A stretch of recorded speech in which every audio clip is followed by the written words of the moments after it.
You're listening to the free edition of the Start Teaching Guitar podcast, episode 44.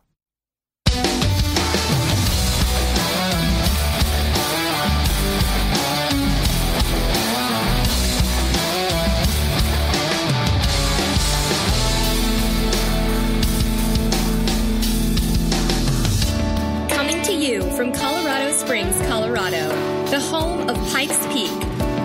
This is the Start Teaching Guitar podcast, a bi-weekly show dedicated to help you do music full-time and escape your day job through building a successful business teaching guitar.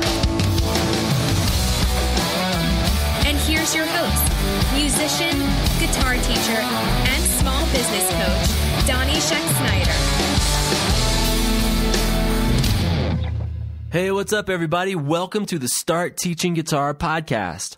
I'm your host, Donnie Scheck-Snyder, and I'm here to help you do music full-time and escape your day job through building a successful business teaching guitar lessons.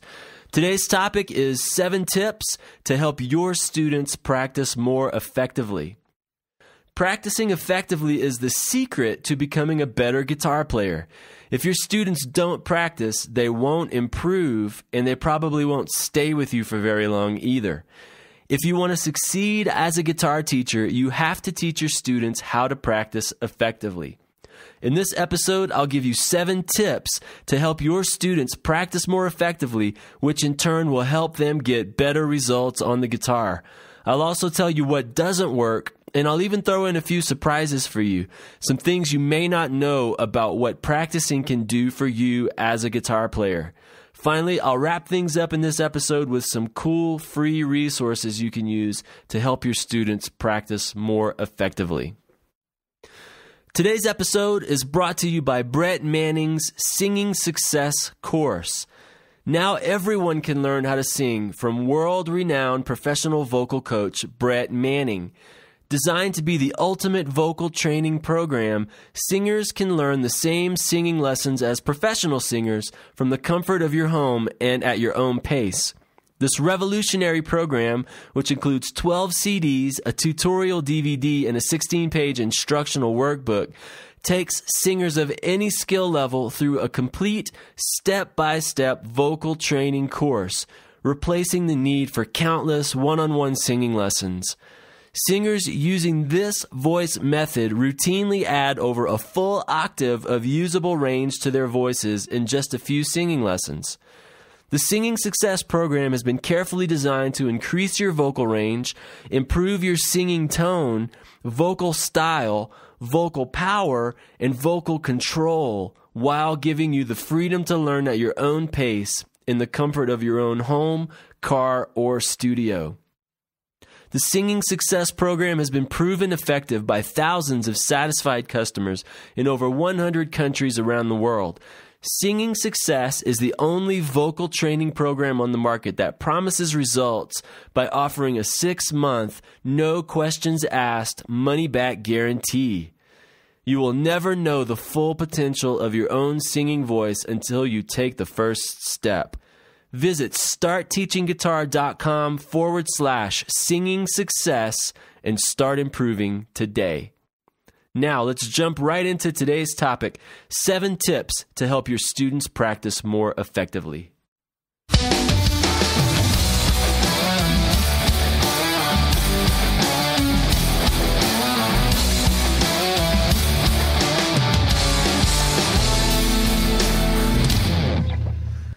All right, in this episode, we're going to cover helping your students practice the guitar more effectively. And this is a really important piece of the puzzle here for being successful as a guitar teacher, because think about it, your students are only with you for 1 hour a week, and that's assuming you teach 1-hour lessons. Some of you do 30-minute lessons probably, maybe some of you even do 45-minute lessons. But, typically, you're only going to have them for that brief period of time, an hour a week. And most of their progress on the guitar is going to happen, or is not going to happen, when they practice at home. Okay, they have all of those other hours of the week with the guitar away from you. And just because of the sheer numbers, they're going to accomplish what they want to accomplish probably more during that time than they will actually sitting with you in the teaching studio. And there's a little bit of research and stuff to back this up. In his book, Outliers, Malcolm Gladwell said that it takes roughly 10,000 hours to master something, or 10 years, the equivalent of 10 years of working at it, 10 years or 10,000 hours to truly master something, any particular thing that you might want to pursue, which includes learning the guitar. And I'll put a link to his book in the show notes. It's a really good book. But your students probably are not going to be taking 10,000 guitar lessons with you. I mean, that would take, hundreds of years, right, to happen. So that means most of those hours out of that 10,000 are going to need to happen when they're practicing on their own. Okay? It's impossible for them to spend all of that time practicing with you unless it's one of your children or something like that. So if that's the case, then logically, as a teacher, one of your most important jobs is to properly equip your students to get the most out of their practice times.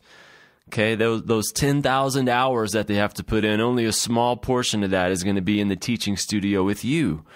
So since it's so vital, so critical for them to practice and to practice well so that they can master the guitar, then your job as a teacher, part of it is to help equip them to get the most out of those practice times. And honestly, that one thing goes a long, long way towards improving your student retention and determining how well your students are ultimately going to do on the guitar. What kind of results they're going to get from studying with you. You're just basically helping them to reach their goals on their own. So if you can train them and teach them and coach them to practice more effectively, then they're going to get a lot closer to that goal. So I want to share a couple things with you here. Here are two surprising things that happen when you practice the guitar well.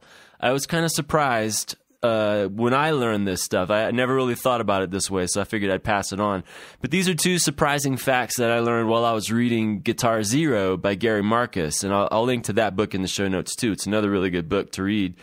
But there are a couple things that really surprised me whenever I read that book, and I thought they were awesome. And the first one is practicing the guitar actually rewires your brain. Did you know that? That's really cool. The amount of brain tissue used for the parts of your body related to musical skill actually increases over time when you practice. So, and this is true for anything that you do, but specifically, geared towards learning the guitar here, whenever you practice good and practice right and accomplish things in your practice time, when they're effective, then your brain actually rewires itself and changes its composition and adapts, and the parts of your brain that are used for playing the guitar actually get stronger, and the muscles in there, the tissues in there grow. So you don't just get better at the guitar whenever you practice, right? It's not like you're just getting better at whatever it is that you're trying to learn how to do. Your body itself actually changes whenever you practice. And when I thought about that, that was just amazing to me. It's like, wow, man, I could just picture the different parts of my brain realigning themselves, optimizing itself, so that I could be a better and better guitar player as I play. And the same thing is happening in our students whenever they practice too. So it's not just that you get better at the skills that you're trying to learn. Your body actually changes. Your musculature changes. Your muscle tone changes in in your fingers and hands and the parts of your body that you use to play. And your brain actually rewires itself to make you a better guitar player. Man, isn't that awesome? I just thought that was so cool. And then the second thing that Gary Marcus talked about in Guitar Zero that I wanted to share was that practicing releases chemicals in your brain.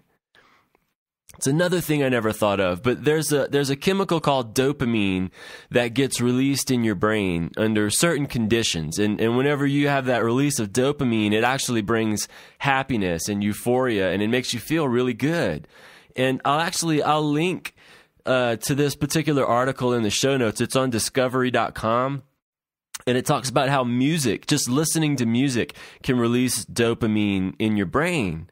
Okay, but let me tell you some other things that can release dopamine in your brain, and you might start to get a clearer picture of what I'm talking about here.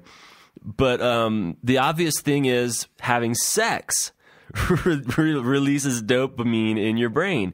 Doing drugs like cocaine, which I hope none of you guys do that stuff, but it stimulates the chemical release of dopamine in your brain. That's one of the reasons people get addicted to drugs. Okay, gambling. Same thing, releases dopamine in your brain. Eating delicious food that you really like releases dopamine in your brain. And according to this article on discovery.com, again, there's a link in the show notes if you want to read more about it, listening to music releases dopamine in your brain. So have you ever listened to some music that you really, really loved by your favorite band, and then you just get all excited while you listen to it, and you start to get a buzz off of the music? That happens to me all the time. So it's the same function in your brain. That chemical dopamine is getting released. And Gary Marcus takes that to another level. And he says that actually learning something new releases dopamine in your brain as well. Learning something new. Listening to music. That's interesting. Doing those healthy things releases dopamine in your brain. So that tells me that practicing the guitar effectively can bring the same effects to your brain chemistry that drugs like cocaine can. How crazy is that? Right? You don't want your students doing drugs. You don't want them to become gambling addicts or anything like that. But, if they can get hooked on practicing the guitar and get that chemical stimulation every time they practice, then that is one drug, quote unquote, that you want your students to get addicted to. That's a big part of self-motivation. If every time they practice, they're doing it effectively and they're learning something new and their brain is stimulating this and releasing dopamine, then they're going to feel really good about what they're doing and they're going to want to keep doing it. Okay, so that was the amazing thing to me about it, that whenever you practice and you're actually making progress, you're learning something, you're enjoying yourself while you practice and you're doing well, then it stimulates dopamine to be released in your brain. And you love it. It makes you feel good. It makes you feel happy. And if you want someone to keep doing something to the point where they get really good at it and it's a huge part of their life, then they have to feel good when they're doing it. Okay, it can't be the situation, where it's like they're the person pushing the boulder up a hill, like from Greek mythology, and they push it to the top and it rolls back down and they got to push it back up again. It can't be that way. It can't be a forced march every day for an hour or for 2 hours on the guitar. It has to be something that makes them feel good. And the good news is, if you do it right, if you practice effectively and you learn something every time you practice and stuff like that, then your brain kicks in and it helps you. So basically, if your students learn how to practice well, their brains will help them stay motivated to keep learning the guitar. That was the big revelation out of this to me. So I wanted to pass that on. And, if your students have their brains working, in conjunction with them to learn the guitar, then it's going to make it that much easier and more enjoyable for them too. So just a little tidbit of information there I wanted to share. But now let me talk about what doesn't work. Okay, I'm going to get into 7 tips in a minute to help you get your students practicing more effectively. But I want to talk about a few things that don't work. Okay, the first thing that doesn't work is not practicing at all. Okay, and you're a guitar player too, so you know that this is true. You probably tried it yourself, just like I did, try to take the lazy way and see if, what happens and see if you could still learn and do okay. Well, it doesn't work. Not practicing at all doesn't work. You don't practice, you don't improve. That's the way it is.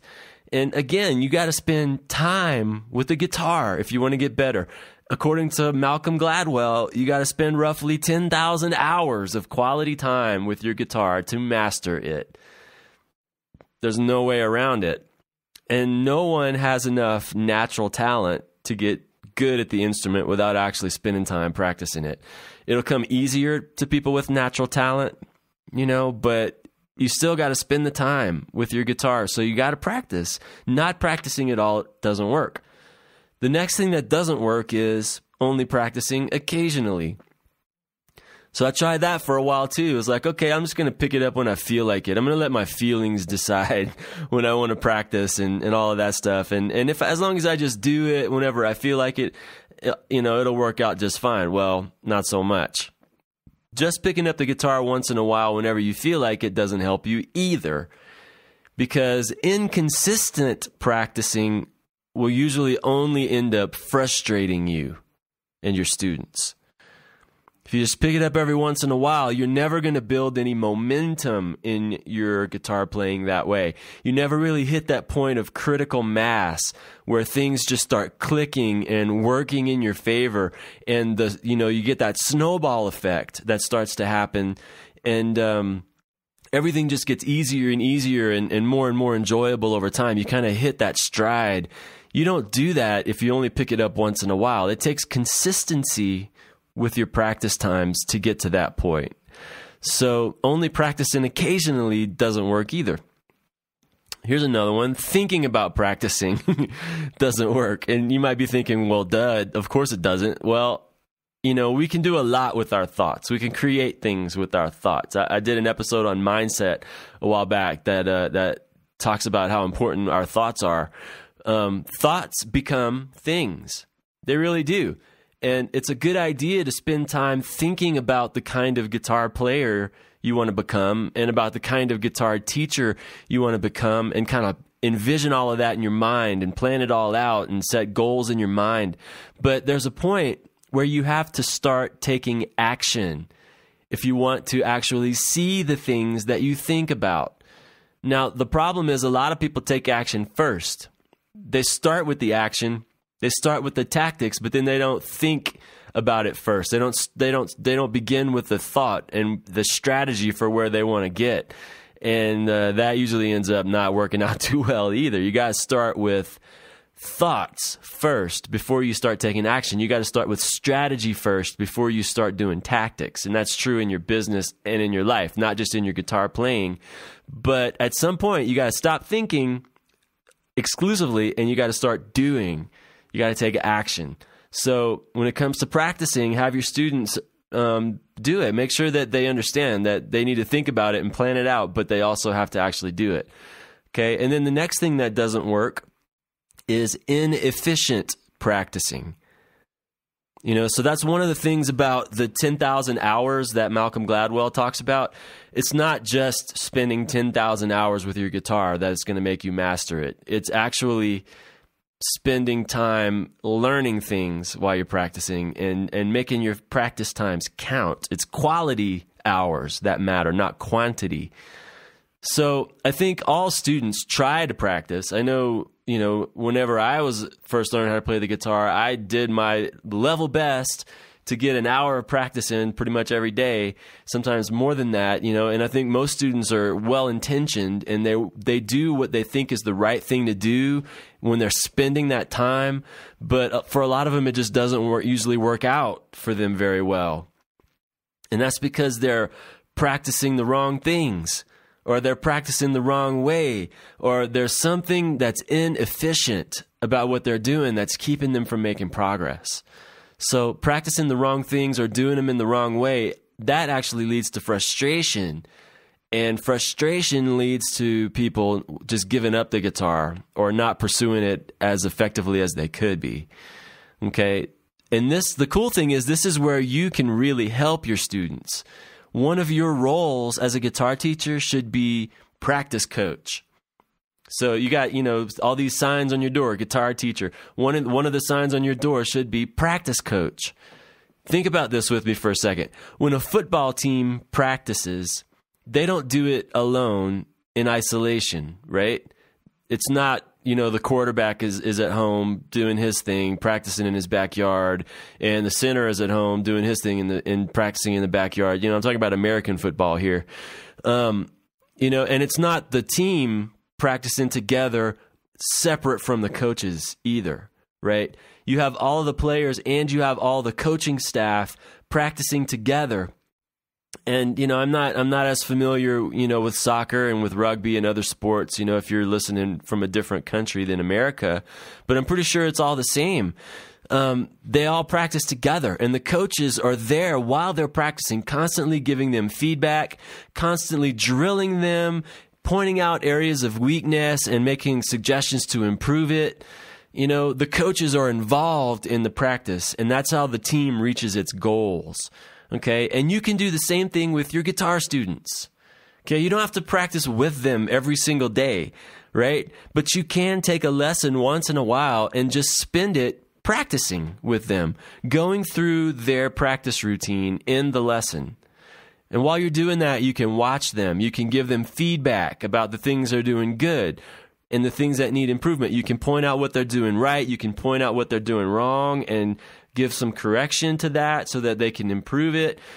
And basically just oversee the whole thing. You know, maybe every 3 months you could do that, or once a month or something, and help them to make the most out of their practice times, so that when they go home and they spend those 7 or 8 or 10 hours a week practicing the guitar on their own, then both you and them could be more confident and comfortable and know that they're doing it right and making progress and making that time count.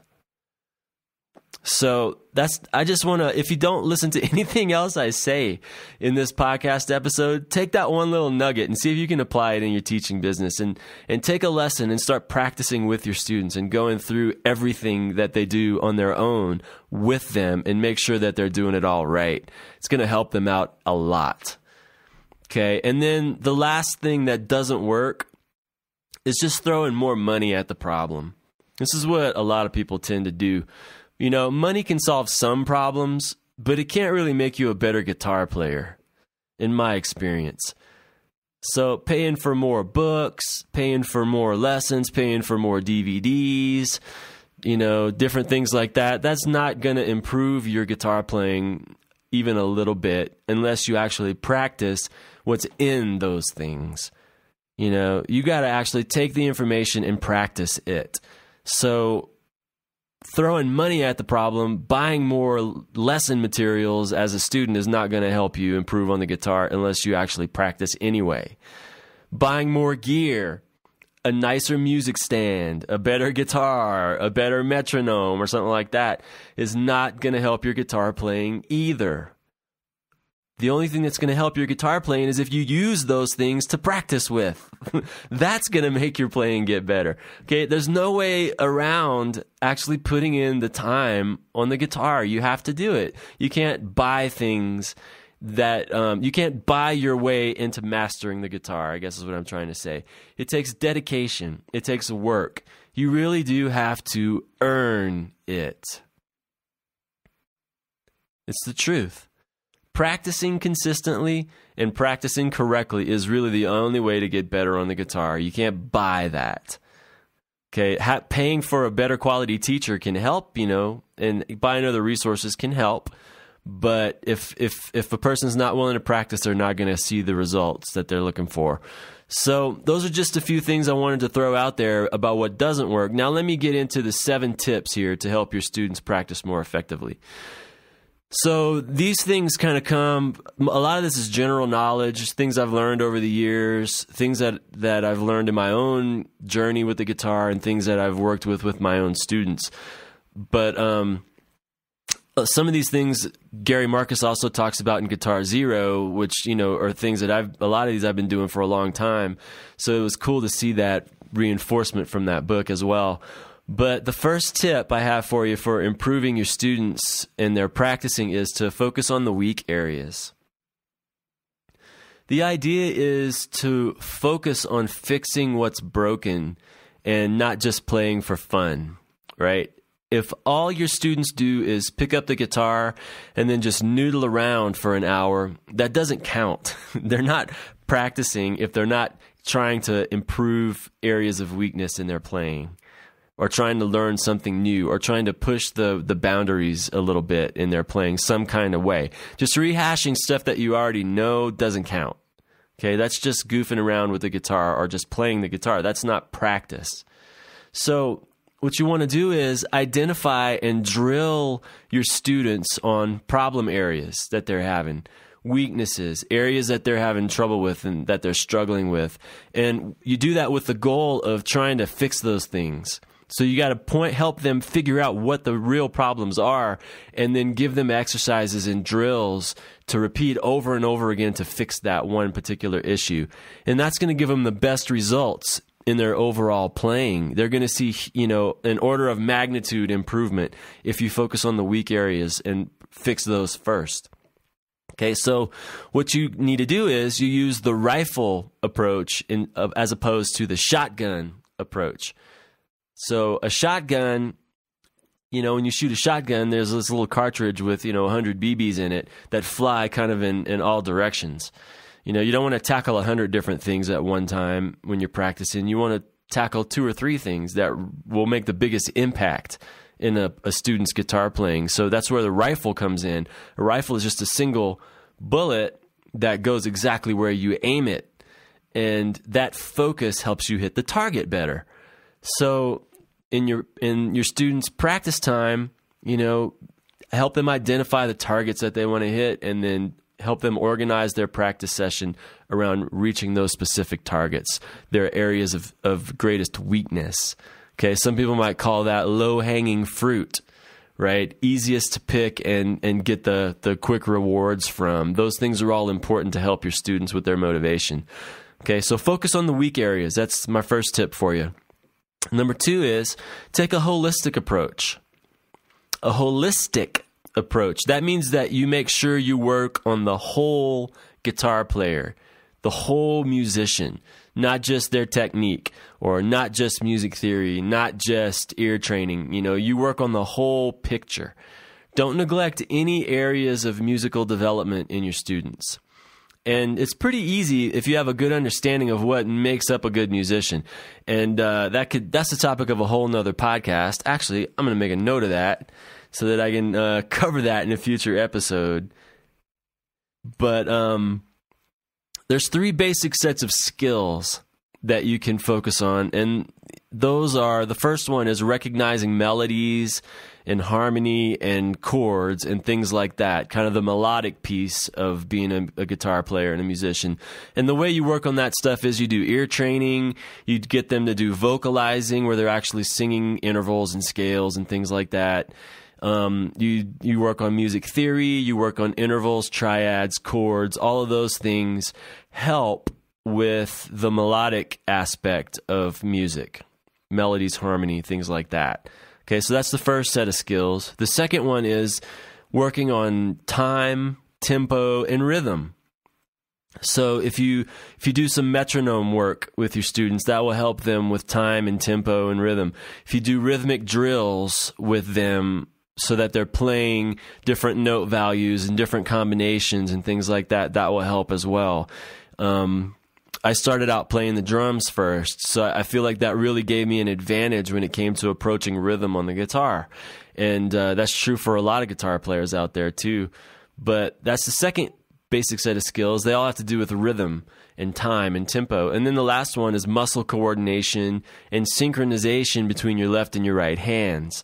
So the way that you work on that is through technical exercises and playing scales and sequences and runs and arpeggios and things like that.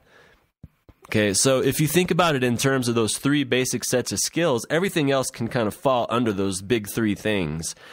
And you just want to make sure that you're working on something from all 3 on a regular basis, and then you'll kind of be covering all the different things that they need to do. And there's also things like repertoire that you want to add and other things like that too. But, those are the basic sets of skills.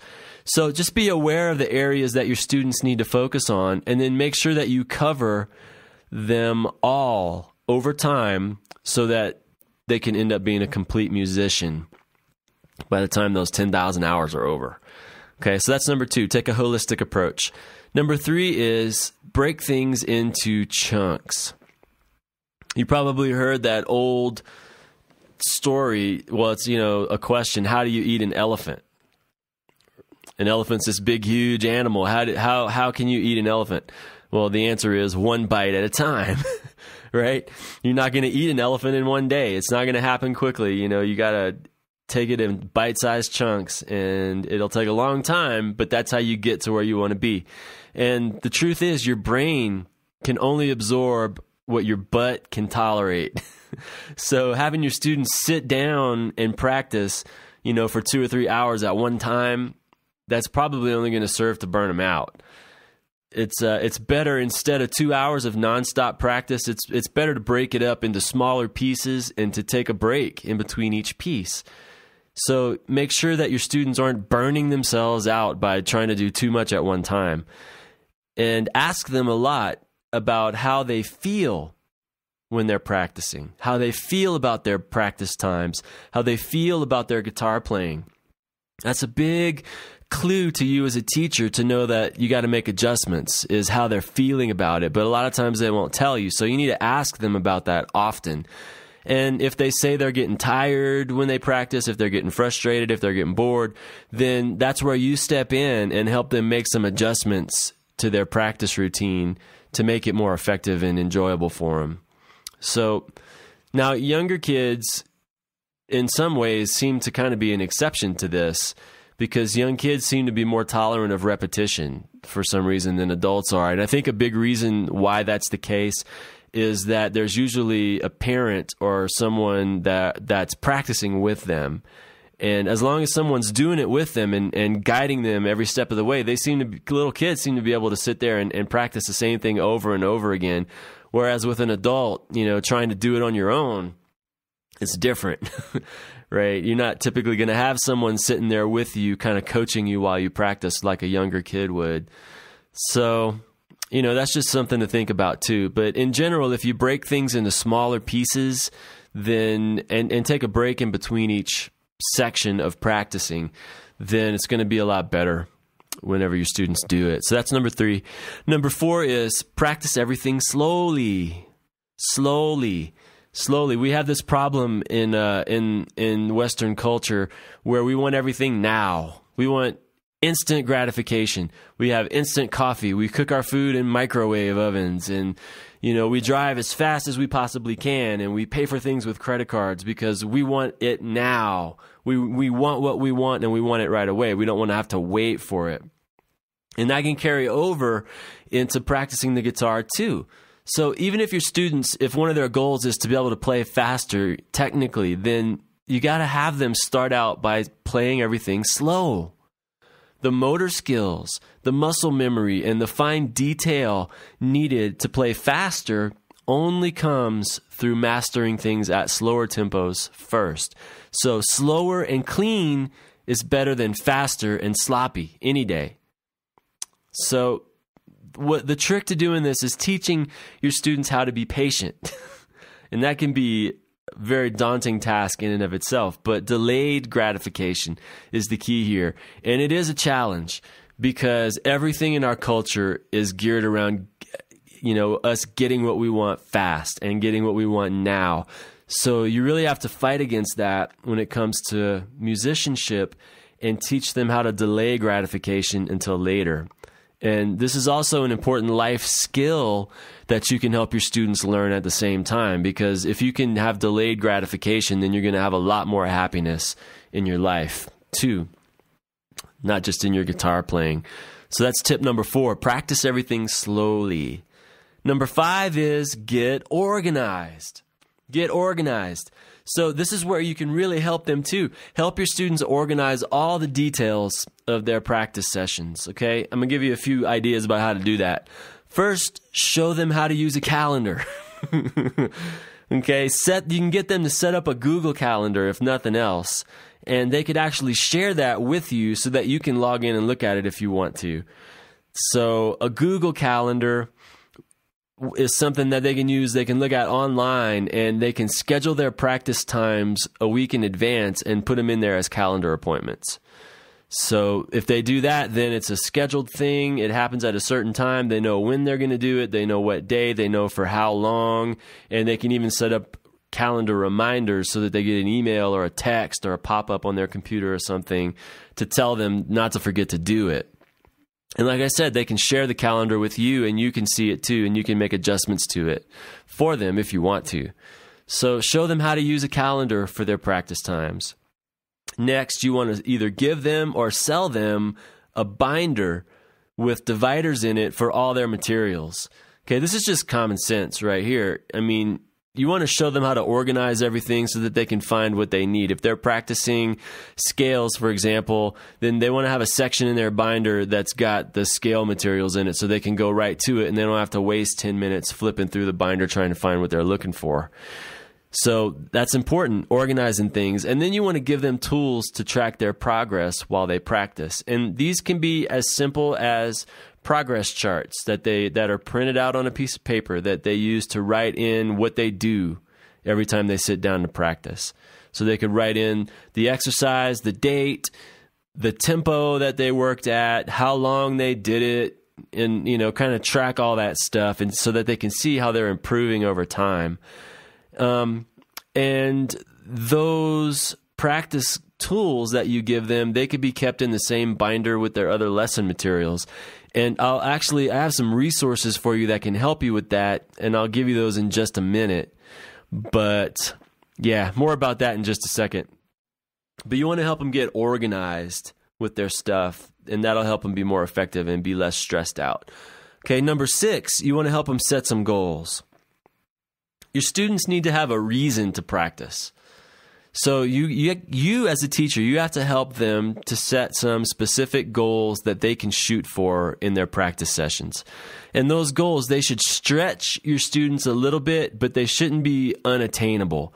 Because unattainable goals, all they do is just frustrate and discourage us. So it needs to be attainable, but a little bit of a stretch for them. And Gary Marcus in Guitar Zero talks about something called the zone of proximal development. I guess I'm saying that correctly. It's a scientific term, I guess. But what that means is learning anything works best when you tackle something that's not too easy and not too hard, right? If it's too easy, you get bored and you want to quit. If it's too hard, you get frustrated and you want to quit. So you got to find that sweet spot where it's not too hard and it's not too easy. And the zone of proximal development is that sweet spot. So you want to gear things so that your students succeed roughly 80% of the time. It's kind of the 80-20 principle. 80% of the time they can do it. 20% of the time it's difficult for them. And that 20% is what stretches them and grows them. And that 80% is what keeps them motivated and feeling good about what they're doing. So video game makers, for example, they pay a lot of money for people to test their games, to do player testing, to make sure that the levels of the games are not too easy and not too hard for this exact reason. If it's too easy, people will master the game and they'll be done with it quick and they won't buy it when it comes out again. If it's too hard, then they won't be able to win and they won't enjoy it. So same thing with learning the guitar, right? 80% should be stuff that's attainable and good and easy for them to do, and they can succeed every time. 20% of it should be stuff that challenges and stretches them.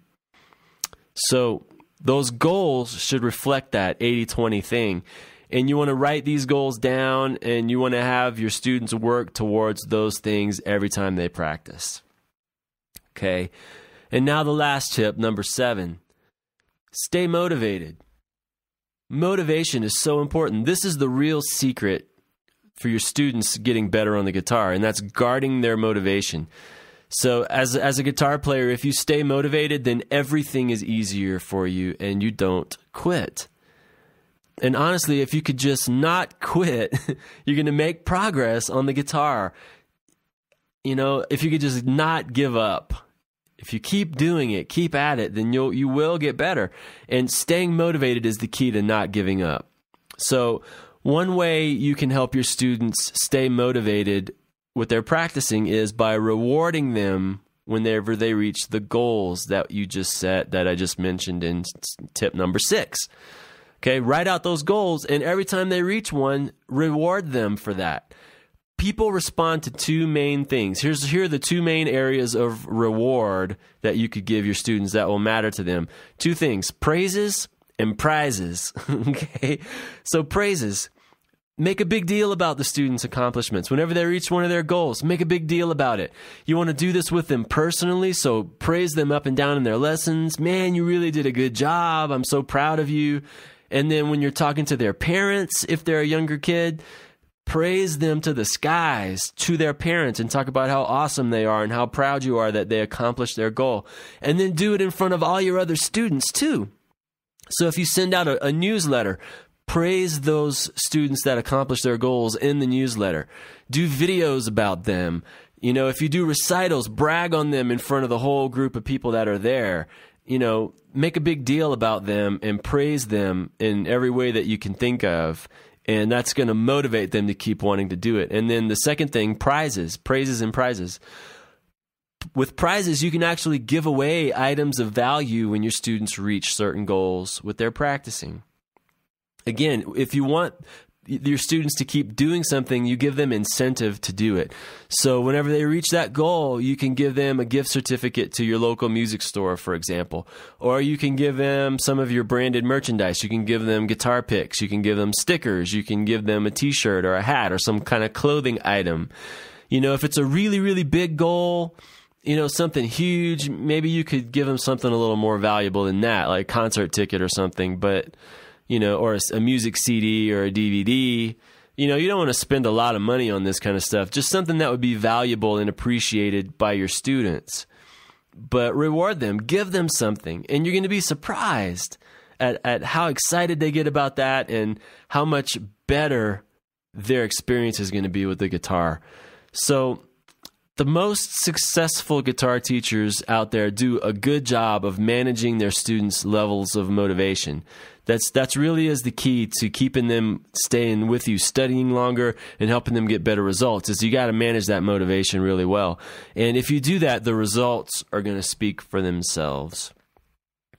So to sum all of this up, those are the 7 tips for helping your students practice more effectively. To sum it all up, your students will succeed on the guitar if you can help them practice efficiently and effectively, if you can help them focus on fixing their weak areas, and if you can help them keep learning new things and not just rehearsing and rehashing what they already know in their practice times. Those are kind of the 3 big things, you know, along with motivation, that are going to help them be successful. And, you know, I'm all about giving you guys resources to help you implement the stuff that I teach and be effective with it. So I have some links for you in the show notes to some resources that you can use to help your students practice more effectively and efficiently. So the first thing is, I have 2 articles that I wrote about practicing. I wrote these a long time ago and published them on the blog as well, so they're up there. But I'm going to link to them, and it's a 2-part series called Practicing Stinks. And it covers some of the things I talked about in this podcast episode, but in more detail, and some other things in there that I didn't really cover in here. So you can go and read those, and you could even print them out and give them to your students to read as well. So that's a good resource that can educate your students about what practicing is and kind of what's involved with it. So read those first for yourself, and then if you think it's something that could help, then by all means, print it out and give it to your students. The next resource I have for you is I have some printable PDF worksheets that you can use. So I have 4 of these that I'm going to put links to in the show notes. And the first one is a written practice schedule that you can use with your students. So you can take this and you can print it out and give it to them, and they can write in all the stuff that they're practicing. It's basically just a chart that's mostly blank that they can use to record what they practice and stuff. So that's one of the first PDFs. The second one is tracking your overall student progress on the guitar. So this is something that'll help you. It's like a checklist that you can print out for yourself, and you can kind of check off all the different areas as each student is making progress in them to make sure that you're not missing something. So that's also a free PDF that I've got for you. The third one is a musical goals worksheet that you can use with your students to help them set goals and write them down and organize them. Okay, so that's a PDF worksheet I've got for you. And then the last one is a worksheet that helps to track their progress working towards speed and technique with the metronome, with their single note playing. So I have those 4 worksheets available for you, and there are links to those in the show notes. I'm not going to tell you what the URLs for them are here because they're long and you'd never be able to write them down while you were listening to this. But go to the show notes, go to www.startteachingguitar.com, and then click on the podcast link at the top, and then click on the link for episode 44. And if you scroll down, I'll have links to the books I mentioned, the articles, and also these resources that you can use in your own teaching business.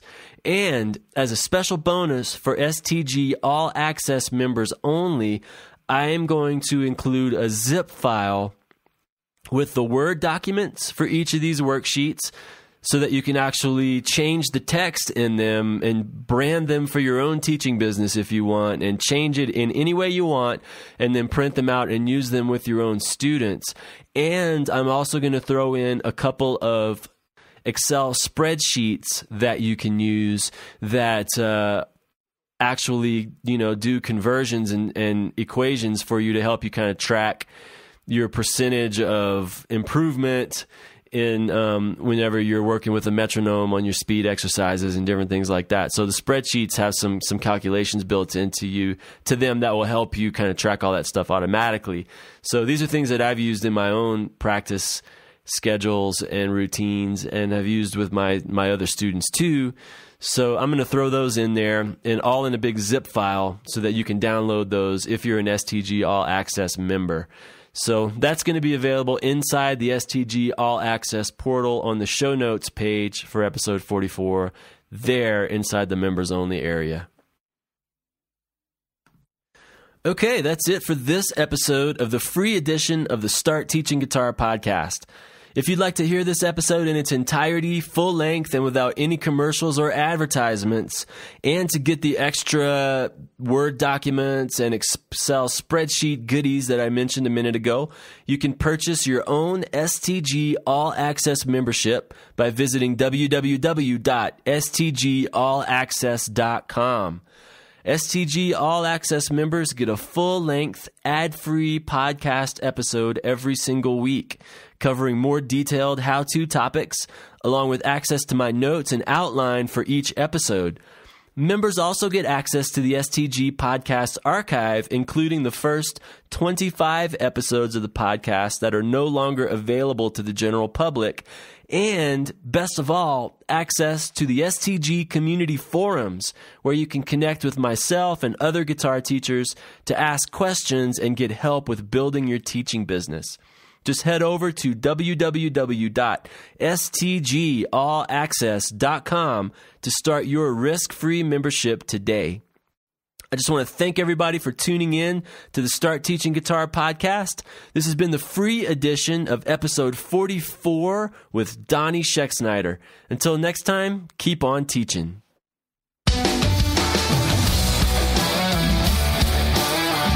Thanks for listening to the Start Teaching Guitar podcast with Donnie Schexnayder. If you like what you heard, we hope you'll pass along our web address, www.startteachingguitar.com, to your friends and colleagues.